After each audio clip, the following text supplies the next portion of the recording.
Yo. What's up, dog? Yeah, dog. What's up? It's your boy, Prank. But I sound like Elmo. Nah, but shout outs to my boy Elmo, alright? First and foremost, get well soon, man. My brother's in the hospital right now. He's dealing with something real quick. He'll be alright, be back on his feet. So today I'm actually joined by our new showrunner, my boy, my partner in crime over here. Speech. What's up? What up? Everybody? Glad to be in the podcast. I'm filling in some major shoes tonight for my boy Elmo. Yes. Bless up. Blessings and prayers. Facts. He hearing us. He's watching us right now. So we doing good for you, bro. But yeah, we here. Helps out, dog. We here, dog. Previously on today, episode number, what is it? 12. 12. Deuces. Yeah, we over here. Deuces de leche. Delicious. All right. So today's episode, what are we talking about? What's on the agenda for today's episode? Today's a special episode, man. Yeah, you guys already know what it was, man. What it is. If you looked at the thumbnails, if you looked at the cover art of the episode, you know what it is. If you went out to the movie theaters in the last 2 days, you know what it is. My man over here thinking he's the webhead. Spiderman, Far From Home. Yeah, the man. Review. The spoilers, the deep thought, the nerd talk. Yes. In depth. This should go without saying, but if you haven't seen the movie, you about to get spoiled. It's about to be spoiled. I apologize. Spoil City right here. Spoil milk. My fault. All right. We got a few things to get into. You know, we're gonna talk about certain elements of the movie. We're gonna talk about our overall reactions, our likes and our dislikes. Oh yeah, a lot of the good stuff, a lot of great stuff in this film. I really enjoyed it. What's your overall thought on this? Well, I don't want to just jump into it by saying the rating, but if I had to just give like a certain number right now, because it's just been the one viewing, I say a solid 8.5, 9. 8.5, 9. Yeah, maybe 9.5 on the second viewing, because it was that good of a film. Like I really enjoyed it, and we saw it late. We saw it hella late. Late. I haven't seen a film like this in a minute.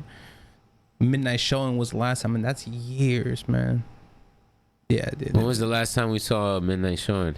Midnight Showing. Think it might have been Justice League. Nah.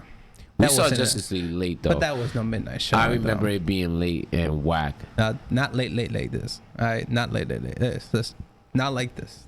No. Not like this, man. Not like this. Not like this, man. But no, yeah, it was like pretty this. late. I ended up like oversleeping the next day. It was bad. I haven't seen a film like this in a minute, so it brought back good memories. Yeah, it definitely did, man. But I feel like the overall rating. Let me see. I will go with the 9.5 from me. I mean the 8, 9. 8, 9, 9.5. What? Yeah, man. I don't even know. I'm giving it a 9.5 because the first showing was so hilarious. The way they started this film is what got me.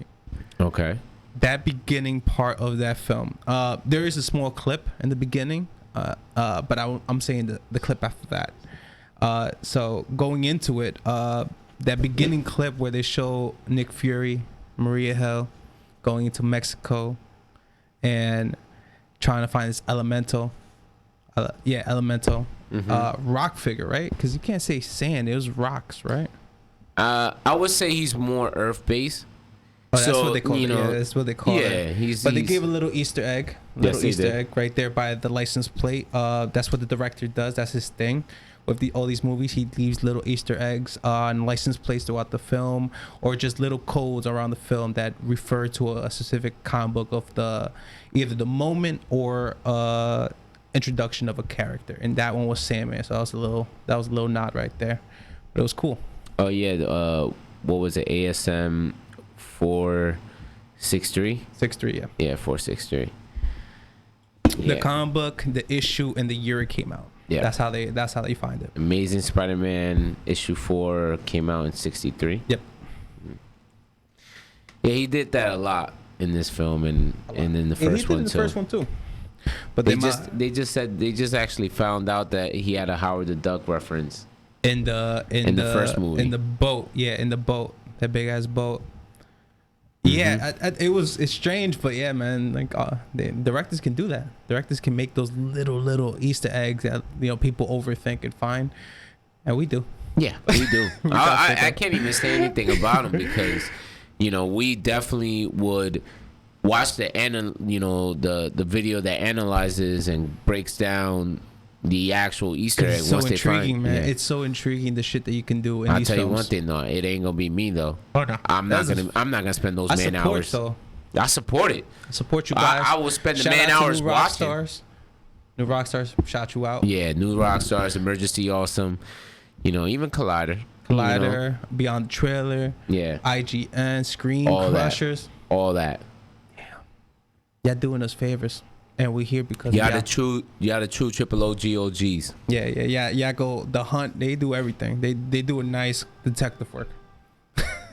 Oh yeah, they're definitely the Bruce Waynes. We're just over here acting like a couple Barry Allens, trying to keep quick on our feet. Keep it going. But yeah, we get the introduction of Mysterio, and that was cool. I thought that was really dope. Like the way he looked, it was like very mystical. So I like when people were saying that he's like Thor, he's like Iron Man. I'm like, yeah, I see it. I see it when he made that introduction, and I'm impressed. I'm impressed how they pulled it off.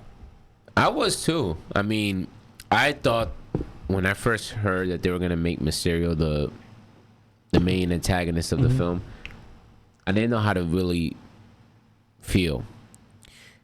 Then I'm like, okay, Jake Gyllenhaal, okay, that's a great actor, great resume, yes. Love his shit, always crazy, and he'll go. It wasn't committed. It wasn't until they showed him in the trailer that I was like, okay, I kind of see this going somewhere. I wasn't really thrilled about his outfit, but then when you think about it, that's as close as comic book, accurate as you're gonna get, and it's not something that at the end of the day, what were you gonna expect? Yeah, it's not like the yellow spandex or anything. Yeah, he makes an entrance. That's his thing. He when he appears into action, yeah, he wants people to know, I'm in here. He definitely made a good choice as a secondary villain for the franchise so far in this iteration of the Spider-Man movies. Leading up to the Sinister Six, watch out. We'll see. I see that being like the fourth film, if anything. Yeah, I mean, they don't at this point. They could keep Spider-Man. This is his fifth one, bro. His fifth one. His fifth outing, but not his fifth solo. outing. His second outing. His second solo. Fifth time. Five times this guy has been an MCU film. Yeah, that's crazy.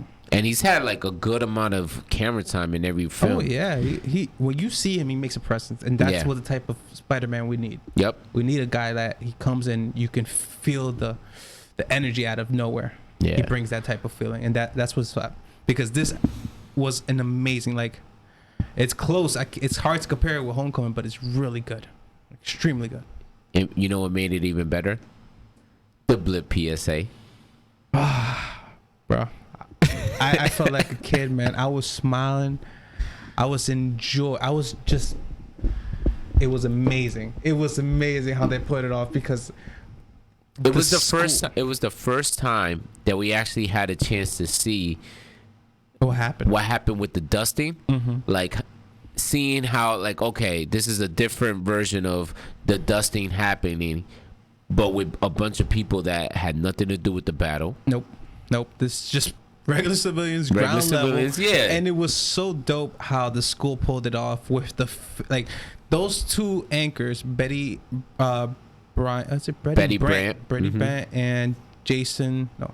Yeah, it was like Jason Ionoman or something. Yeah, those two. Yeah, they're back and forth. They're hilarious in Homecoming. Hilarious. I thought that was my favorite part. Just seeing them, and they do it again with this one. They do a little service in the beginning for what do they call it? What is it? Oh, the memoriam. That's how they started after after they introduced Mysterio. Yeah, with Whitney Houston. After the Marvel tag. They played Whitney Houston. I Will Always Love You. I Will Always Love You. Yep. That was hilarious. When I heard that, I already knew something special was coming because I was like, why they play this song? This song is just... I knew that they were going to reference Iron Man as soon as I heard that song. Yeah. But I'm like, damn, they're doing it so soon? Like, I kind of think they overdid it with the Iron Man, you know. But it made sense. The guy just saved the world. Yep. So it made sense. And then, you know, the whole entire movie is basically about Peter taking up the mantle, so to speak, or the leadership role, and they want to make sure that he's always being made aware of his past and who led him there. You know, I think it was it's great. Uncle Tony. That's what they made. The MCU calls him is Uncle Tony. Uncle Tony, because Uncle Ben. He gets a little sidelined in both films. Oh yeah, he don't give a. This version of Spider-Man don't give a fuck about Uncle Ben. Oh yeah, and no, not Aunt May. May. Yeah. She out here. She out here. She out here. She out here. She doing some things. I feel like things. Peter was mad young when that version of Uncle Ben died. And he probably didn't even die. He probably just left that bitch. That if that happened, it had to be their early 20s, and you know what? Early 20s do a lot of things. Oh man, but not to her. Not to her. Marissa Tomei still look bad as all heck, and she's like damn near 50, maybe over 50. A little trivia: she used to go out with Robert Downey Jr. Oh really? Back in I think the 90s, they said 90s. They used to go out together, and I found that out afterwards, and I was like, "Yo, that's hilarious!" Because now I look at the scenes that were together. Oh yeah, when they were standing on the chair, that shit hilarious. Couch. Yeah, they had good chemistry. Like, oh. Well, yeah, it was natural. That's crazy. I didn't know that. Yeah, man. I really like that little memorial theme. I like how they even ended it with like the little Getty images. The Getty images. They had a bootleg copy or a very like small copy of Vision because he looked blurred. Oh yeah. And what was that he was going against? It was weird. I don't know how that picture came from, but that's from Age of Ultron. Oh, okay. That clip is from Age of Ultron. That's hilarious. Oh man, but the whole little brother being older than that's hilarious. Than the regular brother, than the older brother, like that was hilarious. Yeah, that was the guy. That was one of the anchors because Betty was trying to keep it steady. You know the way she's on camera, she's like trying to keep it steady. She's trying to keep the boat afloat, try to stick to the rules. And then the other guy's like, "Yo, like my little brother, he my big brother now." Like he's amazed. He's like he doesn't really give a shit. He doesn't give a shit. He curses at the beginning. He was like, "What the hell? Like, I'm mad as hell. They made us come back and start all over. They had to restart the whole year. He's trying to figure out. He's like, yo, like, what happens? The Avengers are gone. Like, what now? What's the plan? like what's freaking out on camera. That shit had me die. That was my favorite part of the movie. My favorite part of the movie. I mean, I think it was definitely one of the most man, it's like funniest ways to open the movie. I think they did the same thing in Homecoming. They kind of did the same thing. A little bit, but if you watch the extras, and I want everybody to watch the extras, you can find it on YouTube, but they have a whole like 5-minute segment of just them doing all these different takes. Oh, I gotta watch that. On different things. They have a piece with the Professor Harrington. Hilarious. His love life. Oh, that's the guy with the glasses, right? Oh, yeah, Steve Martin. We're gonna get into that. Martin Starr, actually. My bad. Martin Starr. We're gonna get into that Steve Martin. All right, but what's next? Edith. Edith. It's a nice name. Yeah. What's it mean? What does it stand for? It could mean a lot of things. It could mean whatever you want it to mean. But in this movie, it means for something specific. It was a gift to Peter. Yes. As you saw, if you saw this movie, well, you should have seen the movie. They showed it in the trailer. They showed it in the trailer too. I was gonna get there, you know, as far as trying to be suspenseful, but you kind of ruined this. All right. Peter is gifted Tony's glasses from Infinity War and from Endgame, right? Because he had them as well in that movie too. But we first see it in Infinity War. Infinity War, for fact. The ones that actually absorbed into his hand right after the the Which fight. Is dope because nanobots are just like nanobots. Yeah, that's dope. You don't have to worry about putting it in your pockets, needing a case. You hide it in your finger. Yeah. You take it off and it dissolves. But he leaves Peter his glasses and gives him full access to basically do whatever he was able to do with the glasses, which is almost whatever he wants. Like the phone can the glasses can actually track what people are doing on their phones if they are like close by. It could send attack drones. Yeah, because it's connected to all Tony Stark Industry satellites that are in space. Yes. So he has a global finding device on anything he wants. Yes. Technology based. And we learn that Edith actually stands for, even dead, I'm the hero. Such a Tony thing. Such a clever way of just leaving his mark. That's such a Tony. It was such a Tonyism. I miss that guy. I love that guy, man. All right. Well, I definitely like the fact that it was like the MacGuffin of this film, because it wasn't something that when you saw in the trailers, you didn't expect it to be like the overlaying, piece that was going to connect throughout the entire film. We didn't know it was going to be such a big part of the plot. It was pretty cool. Because I thought it was a nice gift, but I thought that was something like towards the end of the film or some shit. Like from just watching the trailer, that was a little thing that was just a system, but like the magnitude of the power within those glasses, that shit is crazy. I mean, I know if I would have had those glasses, you would kill Brad. Even for 20 minutes, even for 2 minutes, I wouldn't kill Brad. I would have just done something where I could embarrass Brad somehow and try to get away with it. Fuck you, Brad. Yeah, fuck Brad. Fuck you, Brad. Man. You stupid ass kid. I love this transformation. They showed in the blimp that his transformation was he was part of the debate team. He was the little Asian kid that was part of the debate team in the first film, and they showed the transition from him jumping 5 years and then becoming like a handsome basketball player. Yeah, that's still part of them, and he's like coming like the new cool guy, actually overshadowing Flash, who was a big like antagonist for Peter Parker. So it's a nice little switch up, but it played out pretty funny. Yeah, it definitely did. All of the characters that stuck around during the blip, they all definitely they all play some kind of interesting role with the people that were gone. Like I don't know, because they were there for the 5 years, they had gone through so much. Yeah. And then the other people, they had no idea what anything was going on, so like they were just lost, and it just made it hilarious to watch that. May talk about that she appeared in her house, and that somebody was already living in the house, and the lady was accusing her of being a mistress. Well, I didn't catch that.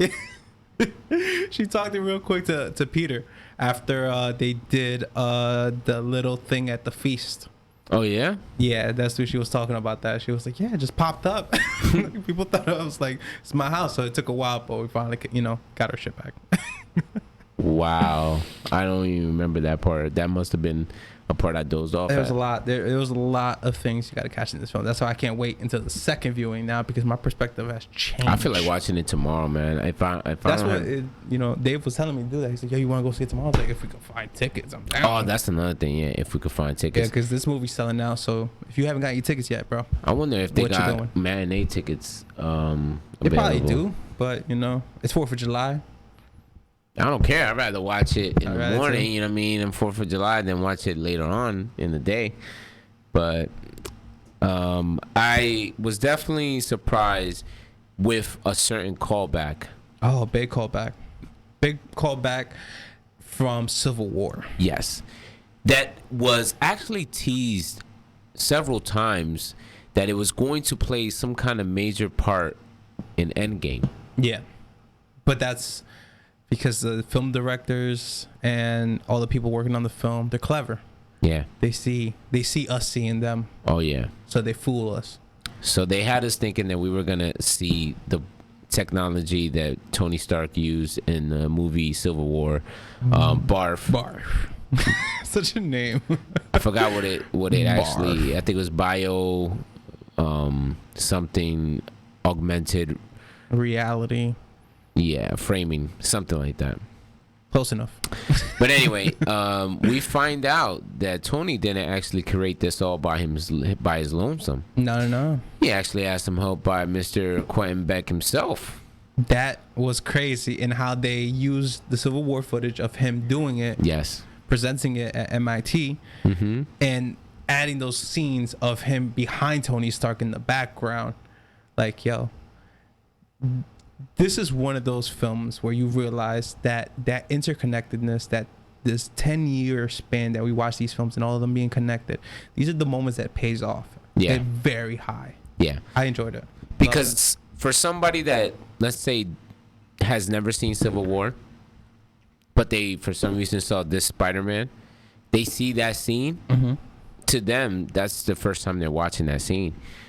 And they don't really see the hidden context behind it. They just not the bigger hidden context of it. Exactly. They feel they're in the moment. Yeah. They can't see outside of that moment of what they did for that film. They try to, make sense of it, I guess, because they, explaining it. But for us, we're like, oh, he was there the entire time. So even back then, it makes sense why he never really wanted to pursue it. Yeah, and that's not the only callback. There's a bunch of callbacks to other films within that 5-minute bar scene. Yeah, that 5-minute bar scene where he reveals himself to be using the barf technology for illusions. So all these elementals, they don't exist, man. They messing with people's minds because of what happened with the snap. People's imaginations are like, oh yeah, I saw a rock creature. That's probably real now. Yeah. Like, if people blimp back 5 years, like, anything's possible. And people have that mindset now that anything is possible. And they're doing crazy things. They had a freaking alien invasion. They had some kind of purple guy from space come in with his own army. Monsters. Twice. You know what I mean? Once he took away half of everybody. Of everybody a thing, and then he came back to try to finish the job, and then ended up disappearing and stuff. So yeah, the reality, the rules of reality in that universe, they don't really exist anymore. I'll be thinking I'm a superhero. Oh yeah, I wouldn't question anything if I lived in that world. It would be a dope world to live in too. Let's talk about Peter Parker himself. The journey that guy goes through. Remember we saw that recap earlier that kind of just showed his adventures through MCU. That guy is living the craziest 2 years of his life. Has it been 2 years? I'm assuming it's 2 years. Yeah. I'm assuming 2 years. But the first introduction in Civil War was 6 months. Okay. So 6 months, let's say 2 years. 2 years. Right. This guy has gone through a lot of shit. Yeah, no, he definitely has. And I'm surprised how he is in this film. He's strong. He's going through his high school things, his love dilemma, and he's growing up, and they're forcing him to be an adult. But, he has a lot of struggles, and he wants to care about more of his personal life, more of his family and friends, and not try to fill in the shoes of being that ultimate leader like Tony Stark. Because those shoes can never be filled. Yeah, my man just want to relax. He just want to have a vacation. Man. Yeah, he just want to go on vacation. The guy wants to just chillax, try to hook up with a girl. You can't blame him. You cannot blame him for that. He a kid, man. He a kid, and we gotta enjoy things as a kid because nowadays we become adults, and life is moving fast. Yeah. So take advantage of the times, and that's what he was trying to do. Man, Nick Fury, don't give a fuck, man. Nick Fury, he sees with one eye. Don't go fuck. Nah. You better not ghost Nick Fury. Don't ghost Nick Fury. He'll find you. Don't do that, son. He'll find you. Don't do that. And he'll find the people around you.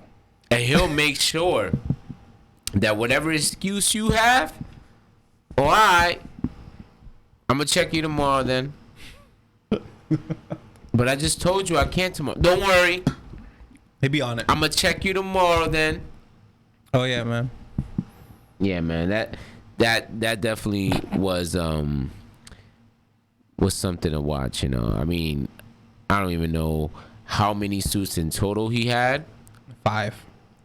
He has all his ones. He has the original one they show in the illusion scene. They show the Iron Spider in the beginning of the film. They show him with his regular suit.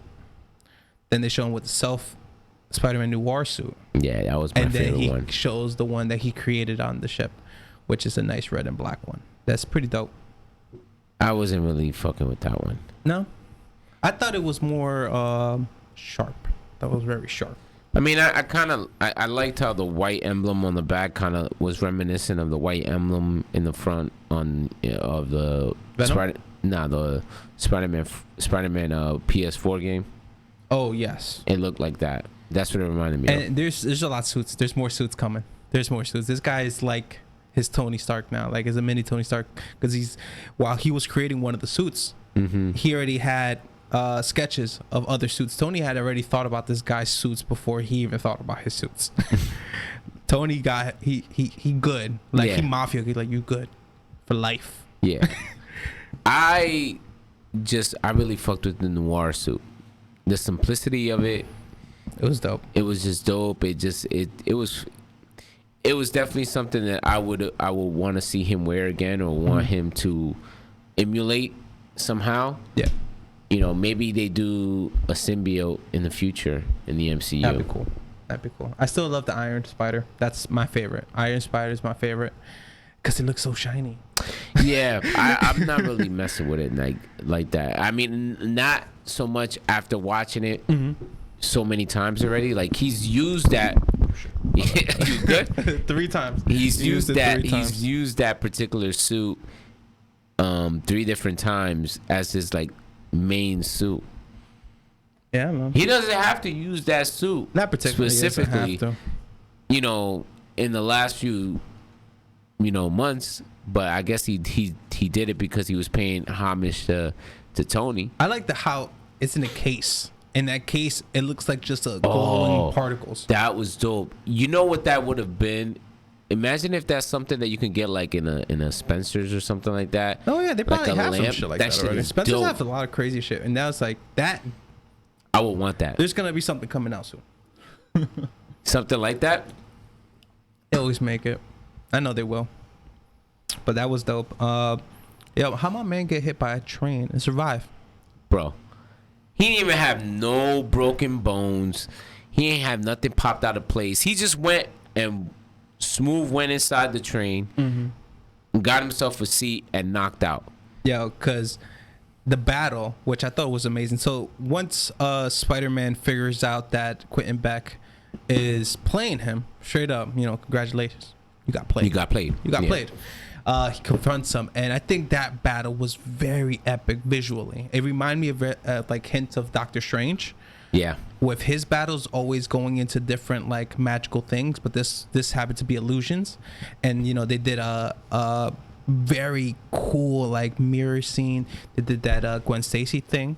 Oh, I think it was either the Gwen Stacy or the Spider-Man from the Sam Raimi. Or it might have been a little bit of both, because this director, he knows what the hell he's doing with paying homage and taking little things and cherry picking what he wants. But yes, the scene where the illusion where he sees MJ and she's being held by Mysterio on the edge of a building, as always. It was the Eiffel Tower, and boom, lets her drop. It played out better in this film than Amazing Spider-Man because Gwen Stacy did die. Yeah. But this one was just an illusion. But it was a nice little homage because we'll never see. We could see it happen, but probably not.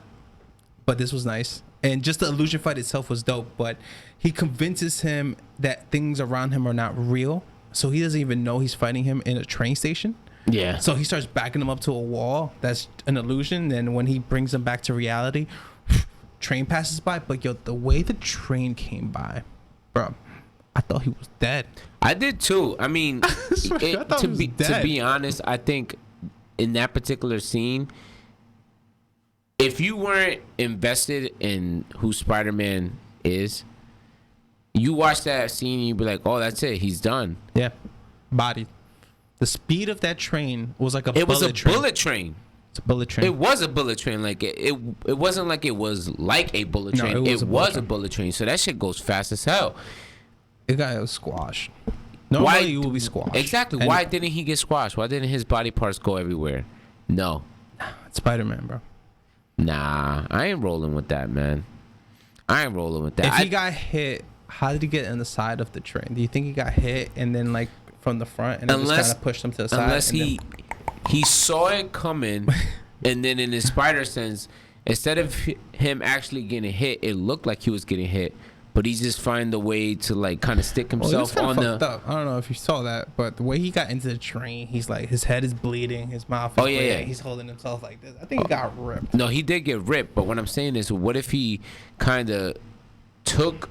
He took a lighter hit. He took a lighter hit because he braced himself for it, and he stuck himself to the truck. I mean, to the train. Like, I think he still at least ping ponged a little bit on the side before he finally stuck. He definitely got some kind of whiplash. Oh man, he should have had more than that though. I want to go see the Netherlands because Spider-Man. It's the friendliest place. Go to the Netherlands. You can do whatever you want. Ask for their phone. Nice. Ask for their house. You can ask for their wife, and they'll give it to you nicely. Exactly, and with a smile. They'll be mad that you didn't ask for it sooner. Yeah, because they were waiting for it. Yeah, definitely want to go to the Netherlands. What do you think of Mysterio? My overall impression of him? Yeah, he was a good villain. He's not the best Spider-Man villain that we have ever seen. In this MCU version or in general? No, in general. Really? Yeah. Definitely not. I would rank him. I wouldn't say he's the lowest, but I rank him close to the tops. Like your top three, he'd be like right under. He'd be like 4 or something. For me, it's the top has got to be Doc Ock. Doc Ock, man. That one's fine. Nobody topping Doc Ock. There's too much emotion, and that film Spider-Man 2 is Spider-Man 2 is still the best. I say it now. I don't gotta compare it. That was one of the best Spider-Man movies ever. But this Spider-Man 2. Spider-Man Far From Home. You realize it's the third Spider-Man 2 that we've had. Yeah, you're right. Spider-Man 2, the Amazing Spider-Man 2, now Far From Home. I think that's why they're not going with numbers with certain of these films. And I think that's the smart thing. That's a smart way of doing it. Yeah, way better. To me, it's way better. I think they only did that with Iron Man 1, 2, and 3. That's the only one they kept it simple, straight up. Everything else kind of had like a subtitle. Yeah, because Cap didn't have it, and Thor didn't have it. Yeah, Thor and Cap didn't have it. Doctor Strange may have it. Guardians had it, but they didn't have it in the same simplistic way. Yeah, they have Volume 1 and Volume 2, which is actually pretty cool. It makes them stand out more. But yeah, Black Panther may have it. Captain Marvel may have it. We don't know that yet. We don't know, but probably not. Not at this point. I hope not. Not at this point. Yeah. But I enjoyed Mysterio. I think the first half of him was very convincing. Like he was really trying to get me in believing like this is gonna be like the new father figure for Spider-Man. Because Spider-Man, my man has a lot of father figures. Yeah, man. This motherfucker can't seem to, have a dad around. Somebody got him. That's how loved he is. Somebody got his back. Yeah. He had a lot of father figures. So this one, he was trying to fill in those roles, and he was doing it nicely. Like he was really getting him to open up and shit. But then once he got the Edith glasses from him and transfer over the user base to him, and they showed his real intentions, like his real bad intentions, I was amazed. And I was like, that goes to the character. That goes to the actor being able to pull off a different perspective and being like this like madman with power, trying to get back at Tony Stark. Oh man, he was very, very convincing. Because even though I knew he was lying, I started to believe him.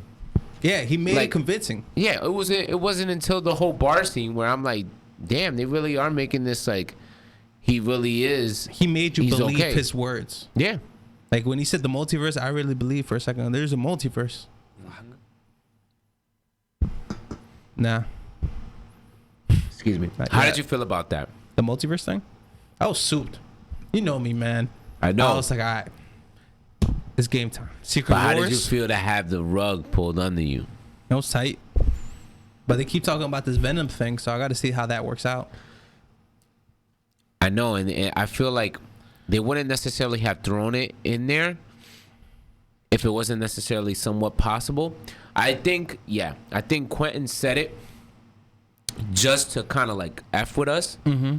But I think the MCU introduced it and with talked about it. Right? Strange? Even before that, bro. With what? The Professor Selvig or whatever his name is. Oh, yes. Thor. Yes, he mentioned it in Thor, The Dark World. Yes, he put it on the board, and you saw all the 9 realms and everything, all this other stuff. He actually, they had a like a breakdown video. Mm-hmm. I think it was on IGN or somebody had it, where they actually show 616 universe as the Prime Universe. I don't know if it said Prime Universe or anything, but it was written on the chalkboard as early as the Thor: The Dark World. Okay, so yeah, there's a multiverse, but hey, we don't get it, at least for now. Wink, wink to us. Wink, wink. But I feel like they keep dropping it to get our minds introduced to it. If we could get Tobey Maguire and Andrew Garfield with Tom Holland, we do anything we want. But let's talk about MJ. Okay. I like her growth from the first one to this one. I feel like she's less, introverted, more open, more social, starting to break out to herself, especially when they had that honest moment where everybody's talking about their real thoughts in the room with Happy and the kids. Oh yeah. So that was cool. I'm like, all right, now, like, at first it was kind of hard to picture as the MJ. Now I really see it. I'm like, I like this chemistry. I like this MJ better than Kristen Dunst or whatever her name Kristen is. Dunst. Yeah, I definitely, this version that they have, keep paying Zendaya money, keep doing what you're doing, keep her happy. Find out her last name. Keep her happy. Exactly. Keep her happy off the camera, but then on the camera, you got red hair now. Make her keep getting mad at everybody and coming up with these slick ass comments that she has so many sarcastic things to say. I still gotta see her show. Euphoria. Oh, Euphoria. Yeah, I heard a lot of good things about that show. A lot of drugs, a lot of young kids partying. Hey, we live that life, so I can't wait to see it again. Yeah, man. But what do you think of this post Endgame hookup? May and Happy. May and Happy. It did friends with benefits. You know what I'm saying? Listen, I can't be happier. Happy's from happy. a man happy. You know what I mean? Happy. Yeah. He's doing some things out here. And May looking. Mother may I. Listen, she rocking mom 70 jeans with the bell bottoms. Oh. And I wanted them short of them shits. Yeah. She's bad. Mm-hmm. Oh God, May. Damn. That scene when she was working. And I love her work. And then and Happy was eating it, and she was trying to tease him. Yeah. When she was on the phone with Peter, that she was I gotta give it to Marissa Tomei. Yeah, man, she's hot. Right. She is hot to trot for her age. Let's talk about the other hookup. Oh, the hookup in the breakup. Oh my God, the hookup in the breakup, the fling. That was honestly, I knew it was gonna happen because you saw it in the trailer too. Yeah. Between Betty and Ned. And we detectives. Yeah, and we detectives definitely. Because in the comics apparently she's married. Betty the grown-up Brant version is married to Ned Lees or something. That's how they say it. Ned Lees. It's his name in the comic books. They only call him Ned in the films. Right. And he becomes a hobgoblin, but she has heart for the villain. You know what I thought about today? What? And I forgot to mention it to you as like part of the notes. Mm-hmm. The fact that they never mention his last name. Nope. He's not, the Ned Lee's character, so to say. Like, they haven't announced him as that yet. Oh. And in the comics, that character, Ned Lee's, he's not friends with Peter Parker, is he? No. Okay.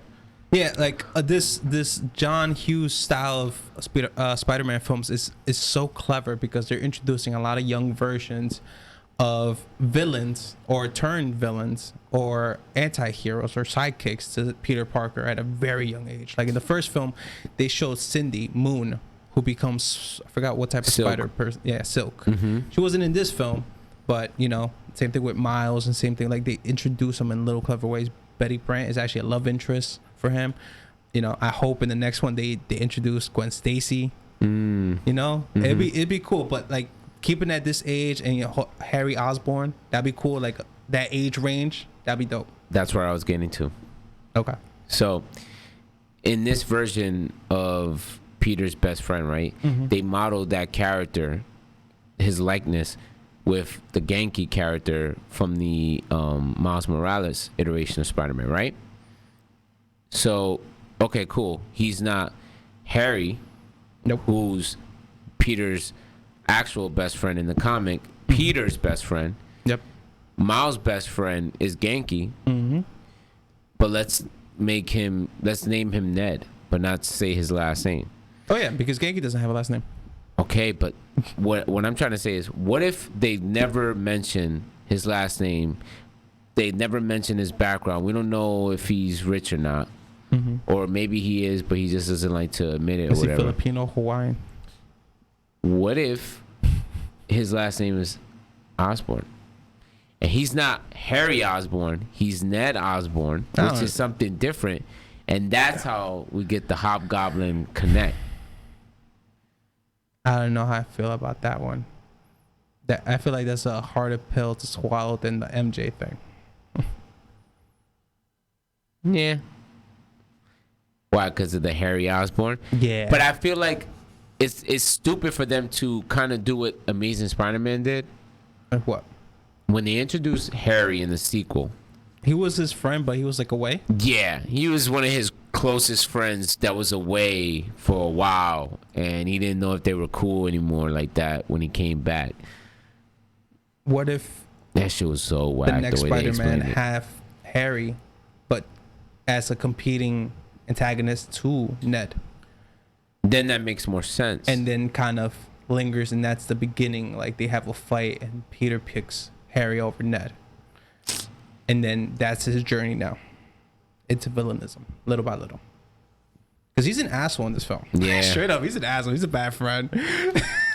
He was trying to tell him, let's be single, let's be bachelors. And then out of nowhere, he hooked up with a white girl, man. You hook up with a white girl, you change your life. Hey, man. Sometimes when they watch you while you're playing with those RPGs, those role-playing games. Yeah, man. You slaying out there in the fields. Buddies are going to come by. Yeah, and they love it. Babe. Every second. Yo, that was hilarious. When he goes through the glasses and looks at the text, and they both say, I miss you more. Too. Yeah, and they were right next to each other. That shit was hilarious, bro. Yo, let's talk about the teachers. Yo, Mr. Dell and Mr. Harrington. Mr. Dell is JB Smoove, right? JB Smoove. Oh, he is hilarious. He's the one that stole the show for me in this movie. He's hilarious. I wish he had more screen time, but when he came through, he took over. When they're like, oh, so I'm gonna take first shift, you're gonna take second.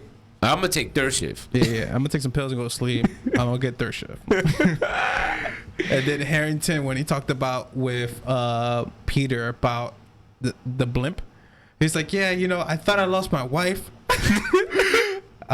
through the blimp, but she was actually gone. She was actually where she was like partying for 5 years, and we did like a whole funeral for her and everything. Look at this video. I can show you.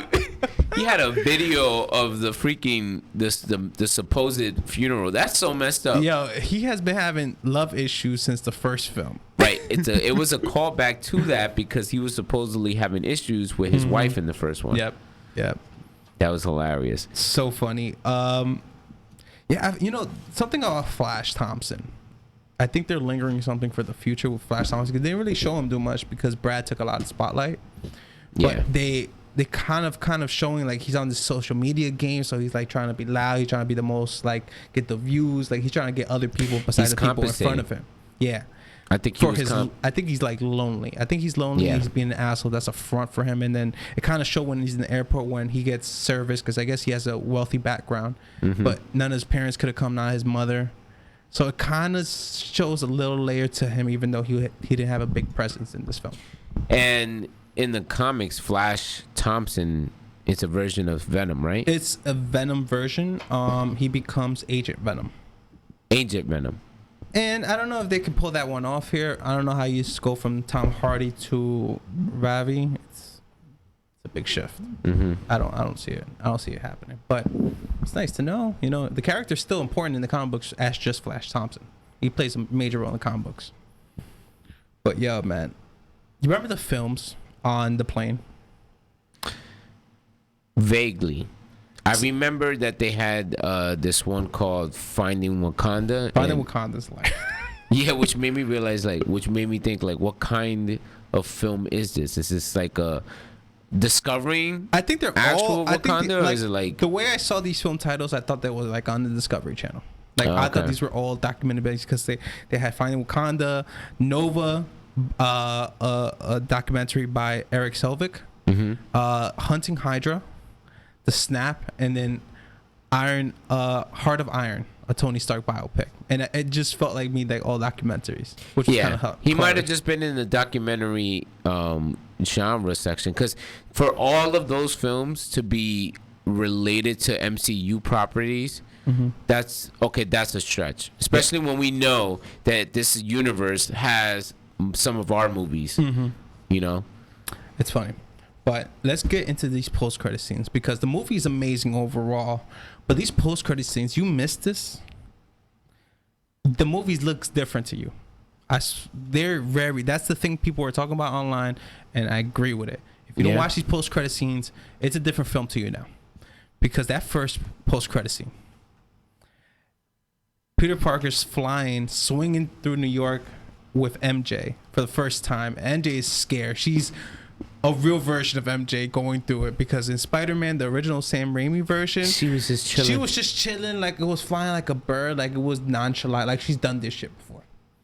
Nah, nobody flies, nobody swings through New York City. Like, that shit is not normal. So not even that. No one does it without a harness. Yeah, that's love. That's love. All you're holding on to is him.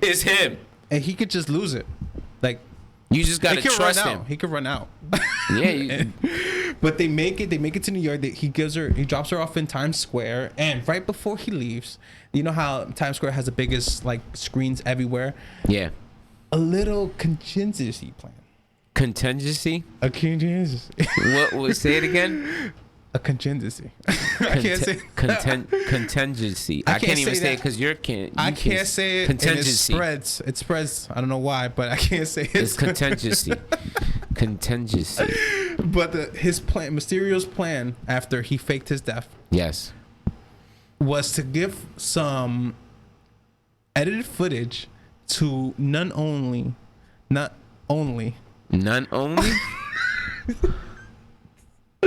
just love messing up point after that. I was like a domino effect. Yeah. It's a domino effect. One after another. Once you fuck up the first one and I make it aware, it's like, a party. That's it. Everyone's invited. All of you fucking words are invited. But, yeah, J.J. Jonason. No.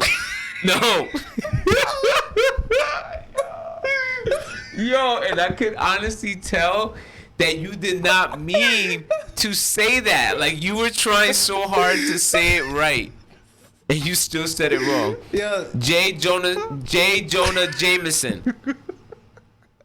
Yeah, J to the 3 power, alright? Yeah, J 3 times. JX3. JJJ. And it's JJ Jameson or J. Jonah Jameson. But it's none only than J.K. Simmons. J.K. Simmons comes back. Another J. J.K. Simmons came back. People need to fill out these words because you can't be putting letters in their names. What if his name is J? Fuck him.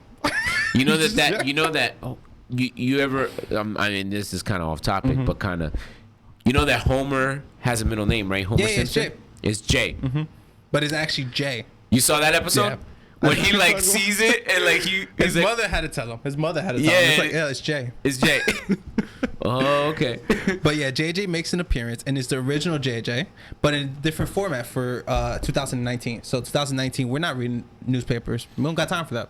We're wasting, killing plant trees and shit. So now everything is digital. Yep. And he is on what they call an Alex Jones. And I'm not too familiar with him. I'd heard of his name.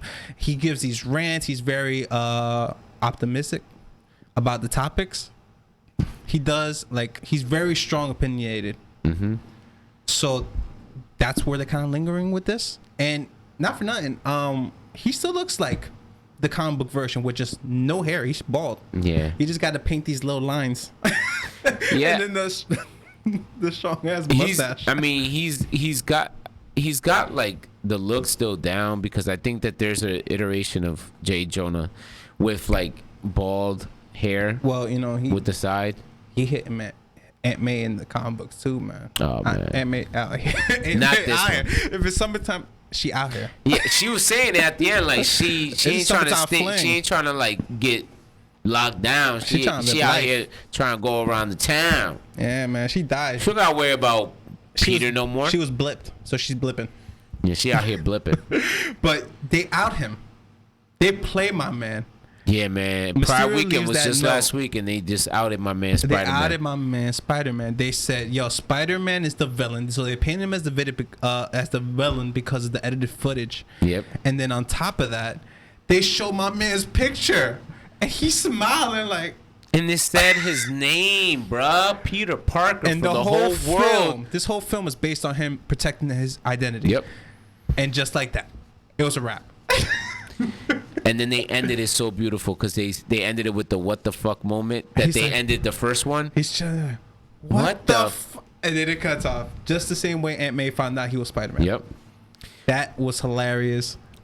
That opens up so many possibilities. So far, these two movies, like this director, he's killing it. Like he knows what he's doing. He knows what he's doing with this property. I'm glad, because that's what Sam Raimi was to the original Spider-Man. Yeah. He had love for the character, and that's what anybody who's a filmmaker for comic books, I really believe and truly hope that all comic books are dealt with people that know the material, are familiar with it, because they give it a special kind of love to it. Yeah, but with Sam Raimi though, no offense, like I love the trilogy of those films, but the third one he kind of like. That's not his fault.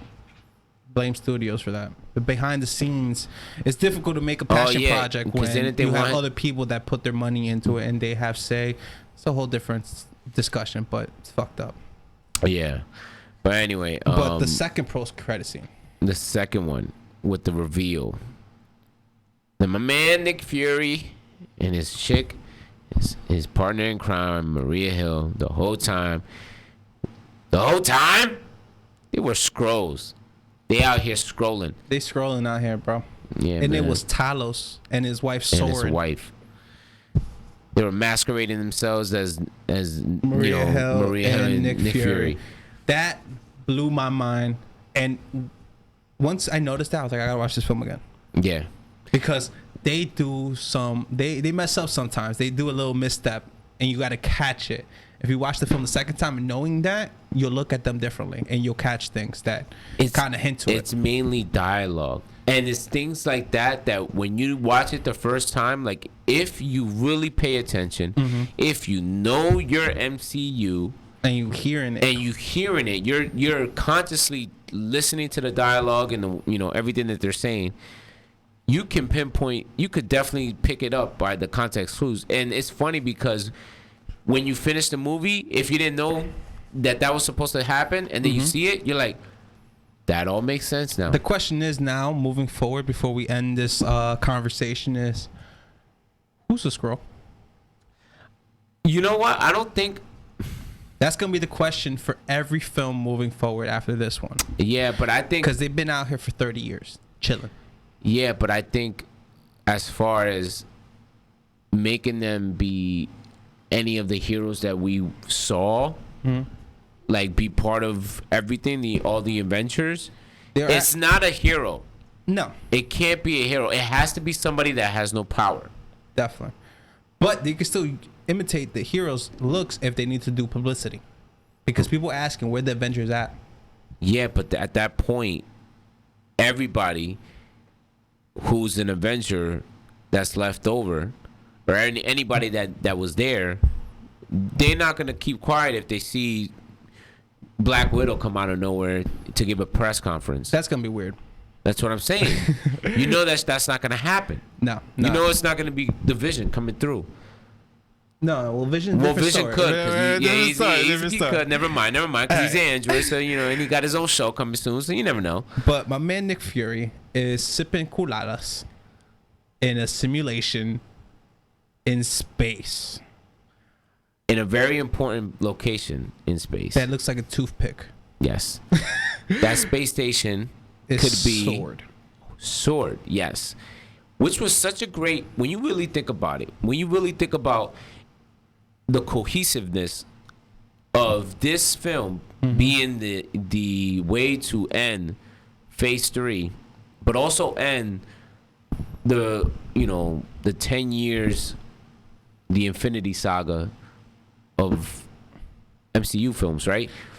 The way Sony worked with Kevin Feige, because they did that post-credit scene not only to please fans of the movie, like people that just finished watching the movie, the way that they wrote that scene just kind of coincided with the way it ended in the first movie. Like, yeah, the first movie, I Am Iron Man, is a reference to what they did with Peter Parker outing him. Yes. And when Nick Fury first appeared to Iron Man, telling him you're part of a bigger world. Yep.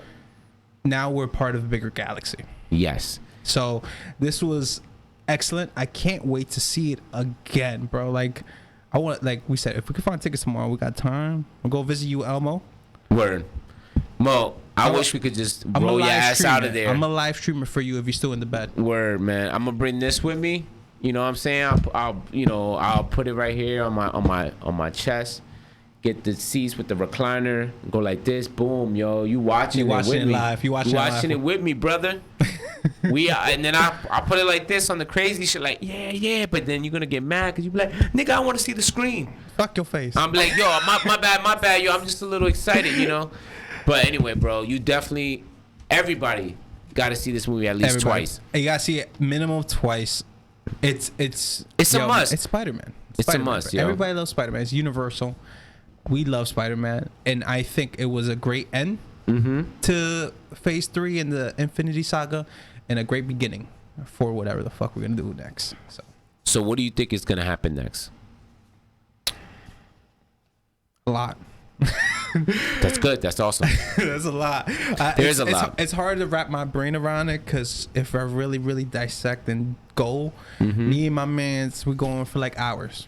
Yeah. On this. And unfortunately, our time is almost up, right? Yeah. We're almost down. Yeah, we're getting to the end, so but we got to talk about our predictions, overall feelings of the movie. And then we end it with our tags and everything like that. But yeah, let's go with our predictions for the future of the MCU. Sinister Six is coming. I don't know what the team is going to be, but the Sinister Six is coming. I'm looking forward to that, because I think they're building the characters and the villains up nicely. We need that one like top dog to come in to command, because we already got Mysterio, because I don't think he's dead. I think he's alive. He got another illusion. He did an illusion within an illusion. Some hard shit right there. We got the Vulture. Shit. The Vulture is chilling in his bird cage right now. He's stuck there with the chameleon, with Scorpion, who's also in the cage for now. That's 3 right there. They got Miles' uncle, but like you said, I kind of believe now that he might not be a major villain. If he is part of that Sinister Six, he might be the first one that turns good. Like, he goes from bad to good. I can see him in that. But if not, they had this guy Dimitri, who they're saying could have been Chameleon, but it doesn't seem like he played out. They have him as a different character in the comic books. Possible, but the next Spider-Man film should have, I'm hoping for Doc Ock and Norman, because if they're gonna do a Sinister Six, like, those are 2 big dogs. into that group of villains.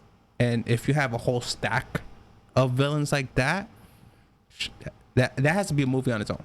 Fire. You know, I was just about to ask you that. Do you think, since you said that, you know, that's part of the future, do you think it'll be its own entity, like its own Suicide Squad-esque film? Yeah. Sinister Six? They should. And it doesn't involve Spidey? Yeah, they don't need to until the end.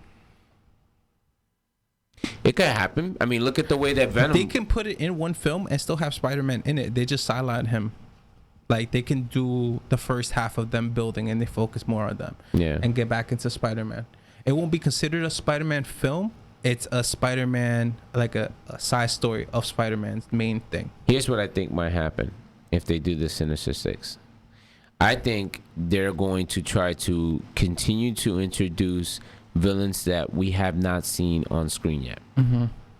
From the Spider-Man gallery, like the Rogue gallery. Craven the Hunter is a big head honcho. That was one of that was going to be the first person I bring up. Yes, Craven the Hunter. They almost brought him into Black Panther. They almost brought him in the first Black Panther. So he's been talked about. So I think I think Craven's going to be one of them. I think they may redo Rhino somehow, but not like as a main villain.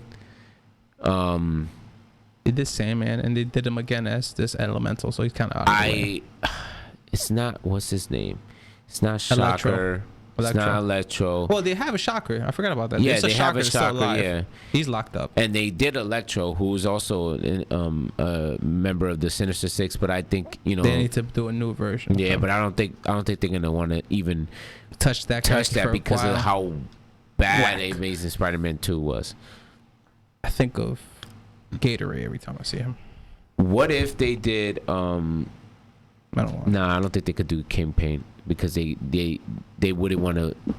They could do Kingpin, but it would have to be the Wilson Fisk from Daredevil. If they do bring him, prediction, they have to make him bigger than he was in Daredevil. So he had to survive that 5 years, and he gained that respect and power within those 5 years. That would make me believable on him, like sell me on him being such a atmosphere for Peter. Okay. I feel like one of the things that they might do down the line in the MCU would be a Spider-Verse live action movie. It's a definite pipe dream. It's definite something that, like, if it happens, nerdgasms all over the place, because you would have to get the Andrew Garfield Spider-Man, you would have to get the Tobey Maguire Spider-Man, but then you would start, thinking about what other kind of live action Spider-Man we've seen. There's the Japanese Spider-Man, which I think they would definitely do as a cameo. Facts. You also got other people that probably were rumored to play Spider-Man and stuff like that. What if they brought Jake Gyllenhaal back, not as Mysterio, not as Quentin Beck, but as the version of Spider-Man that could have been? What if they did the same thing with Leonardo DiCaprio? Possible. That could be dope. That would be dope, right? Out of all the other Spider-Man, Japanese Spider-Man is one of my favorites, just after watching his show. And Japan has a crazy spin on Spider-Man over there. But, I'm looking at the chat and people are saying, like, Vincent D'Onofrio. Shout out to Brian. Oh, shout out to my man David Bolito. Yeah, he wants Peter Porker. He wants a new Doc Ock. Yeah, man, we said that, bro. Doc Ock is female version Doc Ock from the Spideyverse film. That would be dope. Yeah. I think they did a nice change of it, and it'll be cool, not for nothing, to have a female in the Sinister Six. I don't think it should always be the all 100% guys. They can add a female one and change some things. So the Doc Ock, since they never introduced it, that would be a cool spin if they make it a female. But it's got to be very compelling. Yeah. Man, I think that if they were to bring back a villain that we've already seen before. Shout out to Diego up in here. Yeah, shout out to Diego. If they bring back a villain that we've seen before, it may be Doc Ock before Green Goblin. I feel like they are keeping Green Goblin on the back burner because they kind of overdone it. Yeah. They did Green Goblin in the first movie. Yeah, they did it really good. Twice. They did a first good run with him in the Sam Raimi. They went left with it in the Amazing Spider-Man. But I don't blame them because they want to go different. They want to do something experimental. Mm-hmm. And it really didn't jive with me too much. It was stupid. This new version has to be a nice mix of what they did with Sam Raimi and kind of the experimental route they did with Amazing Spider-Man. Just create something new, original, and authentic. Because I've heard in the first Spider-Man original, Sam Raimi, William Dafoe said they had prosthetics on him. So they had like him actually get painted on green, look more realistic Goblin instead of that suit that they gave him. So if you can mix a middle ground with both those things, I think they can have something very, very special. He needs to be more practical. Yeah, like he can't wear that stupid silly mask. He can't go back and forth with it. I think if he transforms into the Green Goblin, I think he should stay that permanently. I don't know how they would make him human daytime, crazy nighttime. It's kind of hard unless he like transforms and shit. I mean, it's possible. I mean, you do have a point because I don't see him becoming like an animalistic version of Goblin and then turning back to a human in this, in this universe, because this universe is so grounded by reality, even though it's like dealing with things that are outside the realm of possibility. It gives true human reaction, like the way they interact with things that are outside of their norm. They definitely give off the vibes that we would give off. They definitely give off the reactions that a normal human in everyday life would be like, what the hell, like, did a raccoon just talk? Yeah, like nobody else is gonna address that. It's an alternate Earth of ours if that really happened. Yeah, it's really dope, but then it's our mindset. That's the thing. It's the same mindset that we have. Just in that one, it will come to fruition. But then, because of all the stuff that they're becoming used to seeing, they're just so used to seeing it that it's like, oh, there's Hulk at the freaking diner. Let's go ask him for an autograph. My man, Professor Hulk. He said it. He said it in Endgame. It's strange times. It is strange times. It's strange times. So we are definitely going to talk more about the possibility of different Spider-Verse-esque movies, and definitely going to talk more about the future of the MCU in later episodes once we know more. Comic-Con is coming up this month, right? Yeah, it's coming up in July, and D23, Disney's event, is in August. So Marvel's making a big presence into first time coming back, right, in a while, for San Diego. Yes. So who knows what they're gonna pull off over there? It could be the announcement, could be the new phase or whatever they're gonna call the next couple of films. Maybe show some teasers, some Black Widow footage, maybe the announcement of the Eternals, maybe announcement for Shang-Chi, possibly. And if they don't, then they're definitely doing it in D23. They have to do it sometime there, because if they want to put out the next film, which right now is filming, it would be close to wrapping soon, is Black Widow, it would have to be sometime next year. My guess is that they're going to announce the slate of movies for the next 2 to 3 years.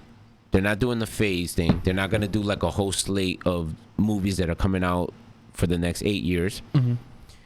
They're going to do something really simple, keep it to 3 movies. We're going to show you what we have up until May 2020 or May 22. And it's going to be, the movies you just said, Black Widow, The Eternals, Shang-Chi, a possible sequel for Captain Marvel, Black Panther, Doctor Strange, and Guardians 3. Guardians 3, I think, would be the 4th one. That actually might end. Guardians 3, I feel like it's going to be the new Avengers for now. Well, yeah, they have a group, and who knows if Thor is still on the team. Yeah, but what I'm saying is, I feel like because they kind of introduced the space is going to play more of a role now as like where we're going to get all of our villains from. I think they're going to make Guardians like, okay, like they're going to be the standing Avengers for now until we have our new team. Yeah, because they're going cosmic with this that post-credit scene with Nick Fury. They go cosmic. So exactly. It's good to go cosmic because they had the Guardians. And they're gonna be the ones that have the first. They're gonna be the first contact with whatever the new threat is going to be. Galactus or somebody. Well, we don't know. Galactus would be cool.